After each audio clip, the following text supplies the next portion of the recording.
तेज रफ्तार सबीना के साथ पॉडकास्ट में आप सभी का स्वागत है। आपके साथ मैं हूं सबीना तामंग देशमुख और मेरे साथ मौजूद है जाने माने मार्केट एक्सपर्ट अनिल राय जी, जो आपको मार्केट की हर परिस्थितियों से सटीक तरीके से पूरी जानकारी के साथ रूबरू कराते हैं, ताकि आपको ना एक पैसे का भी घाटा ना हो और खूब सारा धन जो है आप पर बारिश बनकर आए और आप उसे समझ पाए कि कहां से निवेश करना है और कहां से फायदा आपको सही तरीके से मिल सकता है। क्यों अनिल जी, मैं सही कह रही हूँ? बिल्कुल पूरी कोशिश यही रहती है जी, और वो कोशिश कामयाब भी होती है। मतलब मुझे लगता है कि जितने लोगों तक आपकी बात पहुंचती है वो कम से कम समझ जाते हैं कि अपना जो पैसा है, पाई का पैसा, मेहनत का पैसा, पसीने का पैसा, वो किस तरह से सही जगह से होना चाहिए। बहरहाल हम जल्द अपने मुद्दे पर आते हैं। मुद्दा हमारा ये है आज पॉडकास्ट का अनिल जी कि धनतेरस पर सोना चांदी लोग खूब खरीदना चाहते हैं। क्या खरीदे? सोने और चांदी में से सबसे बेहतर आपको क्या लगता है कि खरीदा जाना चाहिए?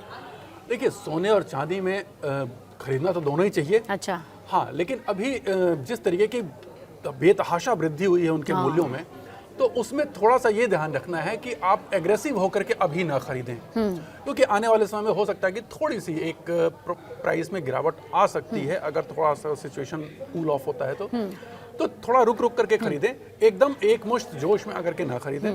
हालांकि ये दोनों ही मेटल रुकने का नाम नहीं ले रहे हैं। जब मार्केट में लोग सोच रहे हैं कि अब ये गिरेगा, अब ये गिरेगा, तो फिर वो कुछ दिनों बाद वो उसके ऊपर ही बढ़ता हुआ दिख रहा है। सिल्वर ऑल टाइम हाई बना चुका है, गोल्ड भी ऑल टाइम हाई के पास है। थोड़ा सा करेक्शन गोल्ड में दिख रहा है, लेकिन फिर भी अभी भी टिका हुआ है। बिल्कुल सही कहा आपने, गोल्ड में थोड़ा सा करेक्शन दिख रहा है। करवा चौथ में सोने का भाव थोड़ा गिरा और चांदी बढ़ गया। तो अब चांदी का भाव जिस तेजी के साथ रिकॉर्ड तोड़ बढ़ता जा रहा है, क्या आप कहेंगे कि धनतेरस के दिन लोगों को वो भी खरीद लेना चाहिए? हाँ, एकदम। देखिए, धनतेरस के दिन की जो हमारी खरीदारी है, एक तो वो शुभ के लिए होती है, शुभता के लिए होती है। जीवन में शुभता आती है, वो उसका एक पार्ट है। तो उसमें आप इसका ध्यान न रखें कि क्या रेट है क्या नहीं है।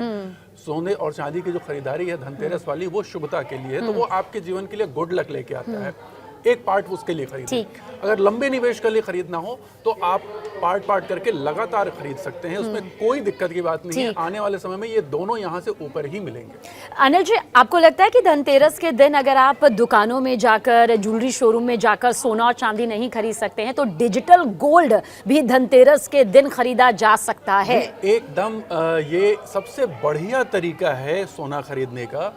डिजिटल गोल्ड जो है वो सबसे सेफ तरीका है। देखिए, दुकानों में जाके खरीदने में बहुत सी समस्याएं हैं, बहुत सी इश्यूज हैं। अगर आप निवेश के हिसाब से खरीदना चाहते हैं तो ज्वेलरी तो एकदम मत खरीदें, क्योंकि उसमें मेकिंग चार्ज के में 8 से 10% या 12%, कहीं तो ज्यादा 20-20%। हाँ, ये बहुत अहम बात कह रहे हैं आप। वो उसका नुकसान होता है। दूसरी चीज, अगर आप किसी ऑथेंटिक दुकान पे नहीं है, आपका एक्सेस किसी वैसी जगह पे नहीं है, तो आजकल जो सिचुएशन चल रही है सबीना जी, बहुत ज्यादा मिलावटी सोने की बात भी सुनने में आ रही है। तो सबसे सेफ तरीका है डिजिटल गोल्ड आप खरीदिए। ऑनलाइन प्लेटफॉर्म्स बहुत हैं, कई बैंकों के प्लेटफॉर्म हैं, पेटीएम के हैं या फिर अदर भी जो। और सबसे बड़ी बात, डिजिटल गोल्ड महफूज है। तो ऐसे में धनतेरस से अगर आप सोच रहे हैं कुछ खरीदने की, तो डिजिटल गोल्ड। अच्छा, डिजिटल गोल्ड में भी हमने देखा कि उसमें भी रोजाना आप कितना इन्वेस्ट करना चाहते हैं, हफ्ते में कितना चाहते हैं, महीने में कितना चाहते हैं, तो क्या ये किस हिसाब से तय करना चाहिए? देखिए, इसमें क्या बेहतर है? इसमें अगर निवेश के हिसाब से खरीदें तो सबसे अच्छा तरीका है हर महीने थोड़ा करके खरीदें। इसको एसआईपी बना लें आप। सोने को एक नई एसआईपी बना लें। जो भी एक अमाउंट आप चुन लें, ये इतना अमाउंट मुझे गोल्ड में लगाना है, उसकी हर महीने की एक फिक्स नियत दर से आप बिना सोचे उसको लगाते रहें और लंबे अवधि के लिए इसका ये काम करें, आपको बहुत बढ़िया रिटर्न मिलेंगे। अच्छा, डिजिटल गोल्ड का आपको लगता है अगर धनतेरस में एक शुरुआत यहाँ पर कर ली जाती है, तो ऐसे में उसे कभी भी आप वापस ले सकते हैं, चाहे वो गोल्ड के फॉर्म में लेना चाहे या फिर पैसों के तरीके से लेना चाहे? सबसे बड़ी यही सुविधा है कि डिजिटल गोल्ड में जो आपको जो गोल्ड मिलता है वो प्योर एमएमटीसी का मिलता है, प्योरिटी के साथ मिलता है एकदम, क्योंकि वो सेफ डिपॉजिट में रहता है वहाँ पे। और दूसरी चीज, अगर आप चाहेंगे तो उसको फिजिकल गोल्ड में कन्वर्ट करा सकते हैं, या फिर आप उसको जब बेचना चाहें तो एक क्लिक पे, बटन के क्लिक से आपको एकदम एक्चुअल मार्केट वैल्यू के हिसाब से बेच सकते हैं। आपका अकाउंट में तुरंत पैसा क्रिएट हो जाएगा। अच्छा, धनतेरस के दिन गोल्ड किस फॉर्म में खरीदे? यानी कि धनतेरस पर अगर आप सोने चांदी की खरीदारी करना चाहते हैं, तो वो खरीदारी का स्वरूप क्या होना चाहिए? उसमें आप क्या कहेंगे? कॉइन खरीदें, बिस्किट खरीदें? मैं फिर से कहूंगा, ज्वेलरी? मैं फिर से कहूंगा, अगर धनतेरस के लिए खरीदना चाहते हैं तो मैं, जैसा मैंने कहा, हमारे कल्चर में इसको शुभता का प्रतीक माना जाता है। तो यहाँ पर इसको आप बिस्किट या कॉइन के फॉर्म में खरीदें। अगर आपको खरीदना है तो ज्वेलरी तो अगर आप तभी खरीदें जब आपको ज्वेलरी पहननी हो। क्योंकि आधे से ज्यादा तो मेकिंग चार्ज यहाँ पर ले लेता है। एकदम, इसीलिए मैं तो वो खरीदा। लेकिन अगर आपको ज़्यादा मात्रा में खरीदना है हाँ ना, जी। तो फिजिकल गोल्ड अवॉइड करें, क्योंकि सेफ्टी कंसर्न है उसको लेकर के। आप घरों में रखेंगे तो फिर वो दिक्कत है। तो उसमें आप इलेक्ट्रॉनिक मोड में डिजिटल फॉर्म में खरीदें, उसमें आप चाहे जितना भी खरीदें कोई दिक्कत नहीं है, और उसको आप अपने आप सेफ 100% सेफ है, सिक्योर है, और कहीं भी आपके अलावा किसी दूसरे का एक्सेस नहीं।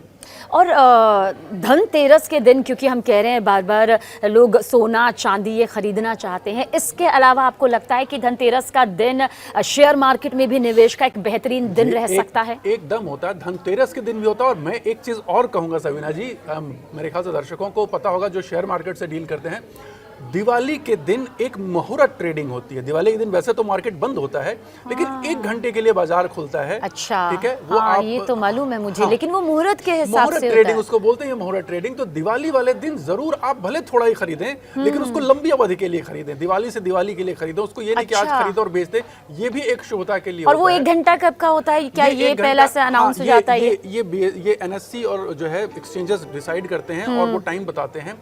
इस बार शायद दिन में है, जनरली ये शाम को रहता है 6 बजे 7 बजे के बीच में। इस बार शायद दिन में आ रहा है। तो एग्जैक्ट अगर आप गूगल करेंगे तो पता चल जाएगा कि क्या टाइमिंग इस बार डिसाइड कर रहे हैं वो। तो उस समय उस 1 घंटे में आपको थोड़ा सा एक टोकन जरूर खरीद लेना चाहिए इन्वेस्टमेंट के तौर से। ये भी शुभता का ये भी शुभता का होता है। और यही तो मुझे लगता है अनिल जी, यही हमारी परंपरा का, हमारी संस्कृति का हिस्सा है कि हम धर्म, विज्ञान, आध्यात्म सबको एक साथ लेकर चलते हैं और मानते हैं कि सोना शुभ सिर्फ आर्थिक तौर पर ही नहीं है, धार्मिक तौर पर भी, और धार्मिक तौर पर भी, और आपको आर्थिक तौर पर भी वो मजबूती देता है। लेकिन जिस दिवाली मुहूर्त का आप जिक्र कर रहे हैं, क्या एक निवेशक को उस वक्त दिमाग में ये रखना चाहिए कि मुझे क्या लेना है, मुझे किसमें कितना इन्वेस्ट करना है? हाँ, ये पहले से ही कॉन्सेप्ट क्लियर होना चाहिए। होना चाहिए। देखिए, आपका अगर आपने 100 रुपए लगाने हैं तो उसमें से 50 रुपए तो आप मान के चलिए कि 50 रुपए आप लगाइए शेयर मार्केट में, और बाकी जो 50 है उसको 2 पार्ट में स्प्लिट कर दीजिए, उसको गोल्ड में और सिल्वर में स्प्लिट कर दीजिए। और मेरा कॉल अनिल जी को दिवाली के दिन शुभकामना के लिए भी जाएगा और साथ ही इस मुहूर्त के लिए भी जरूर आएगा, और मैं पूछूंगी कि मार्केट में मुझे किस सेक्टर पर निवेश करना चाहिए, ये जरूर मैं पूछूंगी आपसे। लेकिन और क्या आप कहेंगे एक नए निवेशकों के लिए धनतेरस का दिन कितना शुभ रह सकता है, और किन बातों का वो ध्यान रखे कि ठीक है आज धनतेरस है लेकिन हमें यहाँ पर निवेश करना है? अब यहाँ पर मैं दर्शकों को यही बता दूं कि किन सेक्टर्स पे देखना है। आप हमेशा ध्यान रखिए, कुछ सेक्टर्स में आपको बताता हूं, उन सेक्टर्स पे आप नजर बनाए रखिएगा। एक तो लंबी अवधि के लिए आपको निवेश करना है, तो ऑटो एंसेलरी में, ऑटो और ऑटो एंसेलरी में निवेश करें। ऑटो एंसेलरी मतलब जो ऑटो को स्पेयर पार्ट्स बनाते हैं, वो बड़ा अच्छा काम करते हैं। दूसरी चीज, आप डिफेंस के शेयरों में देखिए, डिफेंस इलेक्ट्रॉनिक कंपोनेंट्स के शेयर में देखिए। और खासतौर से तो डिफेंस इसलिए भी क्योंकि हमारा जो आत्मनिर्भर भारत का कॉन्सेप्ट आ रहा है वो काफी मजबूत कर रहा है। आत्मनिर्भर भारत से चीज आगे बढ़ चुकी है, आगे बढ़ चुकी है। अब हम एक्सपोर्ट, वेपन एक्सपोर्टिंग कंट्री बन रहे हैं। सोचिए ये अपने आप में कितना हमारे इन्वेस्टमेंट से जुड़ा हुआ है। तो हमारी जो ब्रह्मोस मिसाइल की डिमांड है वो बाकी बहुत सी कंट्रीज उसको डिमांड कर रही हैं। तो ये जो चीजें हैं ये आगे जाकर के और बढ़ेंगे भी, तो ये शुरुआत है। हाँ जी, हाँ जी। तो इसलिए डिफेंस एक लॉन्ग टर्म थीम है, इंफ्रास्ट्रक्चर की थीम पर आप निवेश करें। तो इन सब सेक्टर्स में आप जो लीडिंग शेयर्स हैं उनको चुनें और वहां निवेश करें। अच्छा, जब आप मार्केट जाएं धनतेरस के दिन, सोने की खरीदारी करें, चांदी की खरीदारी करें, आपको पता हो कि आपका अमाउंट कितना है, लेकिन खरीदारी के वक्त किन किन बातों का ध्यान रखें? क्योंकि आपने बताया कि इस वक्त मार्केट में किस तरह से ये मुनाफाखोरी के चक्कर में, जमाखोरी के चक्कर में कितनी उसके अंदर मिलावट भी आ रही है। मिलावट भी, इसलिए एक सबसे सही तरीका है, एक जो ऑथेंटिक दुकानें हैं उन्हीं से खरीदारी करें और बाकायदा सर्टिफिकेट के साथ खरीदारी करें कि हाँ इसकी शुद्धता जो है वो एकदम प्योर है। वरना आजकल तो बाजार में ये भी सुनने में आता है कि जो BIS हॉलमार्किंग होती है वो भी नकली होने लगी है। तो आदमी कहाँ भरोसा करे? तो इसलिए आप जो ऑथेंटिकेट, जो ब्रांडेड नेम है वहाँ जाएं। अगर आपको लोकल किसी दुकानदार से खरीदना हो तो कृपया अवॉइड करें, क्योंकि कम विश्वसनीयता है उनकी, और उससे बेटर है कि आप फिर डिजिटल फॉर्म में खरीद लें। अच्छा, अभी एक्सपर्ट्स ये भी कह रहे हैं, आप खुद मार्केट एक्सपर्ट हैं, आपको पता है कि बाजार किस तरह से उतार चढ़ाव से आगे आता है। सोना चांदी जैसे करवा चौथ में थोड़ा सा गिरा, उसके बाद अभी भी कह रहे हैं कि थोड़ा उसमें जो करेक्शन है वो इसी तरह से होता रहेगा। इन्वेस्टमेंट का टाइम माना जा सकता है कि एक अच्छा टाइम है, हाँ एकदम लिया जा सकता है? देखिए, इन्वेस्टमेंट का टाइम गोल्ड में तो निवेश करने के लिए हमेशा ही अच्छा रहता है। सोने में निवेश आज से नहीं, अगर आप याद करें तो सैकड़ों साल पहले से हमारे जो पूर्वज हैं वो सोने को ही ज्यादा इंपॉर्टेंस देते रहे, और आज अगर देखा जाए तो हमारे जो घर के जो गृहिणियां हैं वो सबसे ज्यादा धनी हैं। और 5 साल पहले जो हमें बहुत बढ़ चुकी है, 5 साल पहले जो हमें भाव सबसे ज्यादा लगते थे अनिल जी, वो अब ऐसा लगता है कि कितने कम हो चुके हैं। मैं एक छोटी सी बात बता दूं, मजाक में हम लोग कहते हैं कि भैया अब इस समय जो है जो हमारे पोर्टफोलियो के लिए हमारे जो क्लाइंट आते हैं सलाह के लिए, तो मैं उनसे कहता हूँ कि भाई आपसे ज्यादा रिच इस समय आपकी गृहिणी है। बिल्कुल तो सही कहा इस समय आपने। वो असली धन लक्ष्मी है, क्योंकि उनके पास जो सोना है उसकी वैल्यू बाजार में बहुत बढ़ चुकी है। और हैं ऐसी तो बहुत सारी गृहिणियां जो सालों से थोड़ा ही सही, एकदम। और अब तो जो सोने का लगाव हमारे देश में पहले से ही बना हुआ है।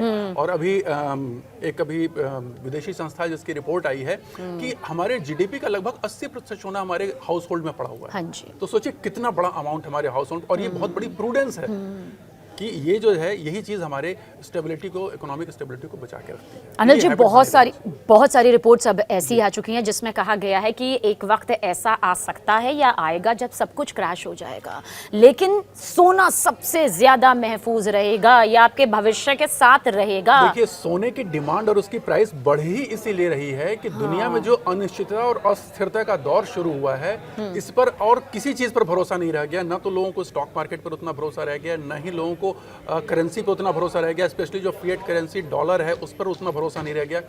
इसी वजह से सेफ जो हेवन है वो गोल्ड को माना जा रहा है। और यही कारण है कि केवल निवेशक ही नहीं सबीना जी, जो देश की जो अर्थव्यवस्था के जो सेंट्रल बैंक्स हैं वो भर भर के खरीद रहे हैं ताकि एक उनको स्ट्रेंथ मिले इकोनॉमी में। तो ये कारण है जिसकी वजह से बढ़ रहा है। तो आपको लगता है कि धनतेरस और त्योहारों का जो ये माहौल है, अगर इसमें सोने का भाव उतार चढ़ाव लेकर आए, चांदी का भाव उतार चढ़ाव लेकर आए, तो भी बहुत ज्यादा सोचने की जरूरत नहीं है? जब भी गिरे आपके लिए खरीदने का मौका है। जब भी गिरे आप गिरावट में खरीद लीजिए, और जितना गिरे उतना खरीदते जाइए। पर गिरने का इंतजार करना बहुत ज्यादा कि अब तो सोना उस लेवल पर आ जाएगा जिस लेवल पर कभी हम सोचते थे, ये मुमकिन नजर आता है। हमने इसी स्टूडियो में बैठ करके बात की थी, अगर आपको बिल्कुल याद है, जुलाई में, तब आपने पूछा था कि 1 लाख कब तक जाएगा और कब, क्या आप देख रहे हैं। और अनिल जी की भविष्यवाणी बिल्कुल सटीक और सही साबित हुई थी, जब कई एक्सपर्ट्स कह रहे थे कि नहीं, उस समय अनिल जी ने यही रेट जो है वो बताया था। 1,10,000 से क्या वो 1,20,000 क्रॉस कर गया अभी।